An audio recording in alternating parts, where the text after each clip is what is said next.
ഈ ഹാസ്യ നടന്മാരെ കൊണ്ട് ഹാസ്യം ചെയ്യിക്കുന്നതോടൊപ്പം നായക നടന്മാർ തന്നെ ഹാസ്യം ചെയ്യുന്ന രീതിയിലേക്ക് വന്നു. പ്രത്യേകിച്ചെന്ന് മോഹൻലാൽ വന്നപ്പം. മോഹൻലാൽ വളരെ ഭംഗിയായിട്ട് കോമഡി ചെയ്യുന്നയാളാണ്.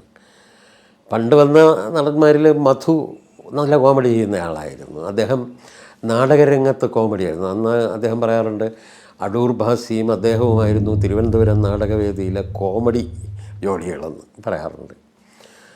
പക്ഷേ സിനിമയിൽ എന്തോ മധുവിന് കോമഡി റോൾസ് കൊടുക്കാൻ ആരും തയ്യാറായില്ല. അതുകൊണ്ട് തന്നെ അദ്ദേഹത്തിൻ്റെ ആഗ്രഹം കൊണ്ട് അദ്ദേഹം 1-2 സിനിമകൾ ചെയ്തിട്ടുണ്ട്. മാന്യശ്രീ വിശ്വാമിത്രൻ, ഇതൊക്കെ കോമഡിയാണ്. പുള്ളി കോമഡി റോളാണ് ചെയ്തത്. സിംഹവാലൻ മേനോൻ, ഇത് ഒക്കെ കോമഡിയാണ്. കോമഡി ചെയ്യാനുള്ള ആഗ്രഹം കൊണ്ട് ചെയ്തതാണ്. പക്ഷേ മോഹൻലാൽ വന്നപ്പം അനായാസമായിട്ട് അദ്ദേഹത്തിന് കോമഡി ചെയ്യാൻ പറ്റി. അങ്ങനെ കോമഡിയുടെ രൂപഭാവങ്ങളിൽ മാറ്റമുണ്ടായി. നായകൻ തന്നെ കോമഡി ചെയ്യുന്ന ഒരവസ്ഥ വരികയാണ്. അങ്ങനെ നമ്മുടെ മലയാള സിനിമയിലെ കോമഡി കുറച്ചുകൂടി ആരോഗ്യകരമായി മാറുന്നതാണ് അടുത്ത അവസ്ഥയിൽ നമ്മൾ കാണുന്നത്.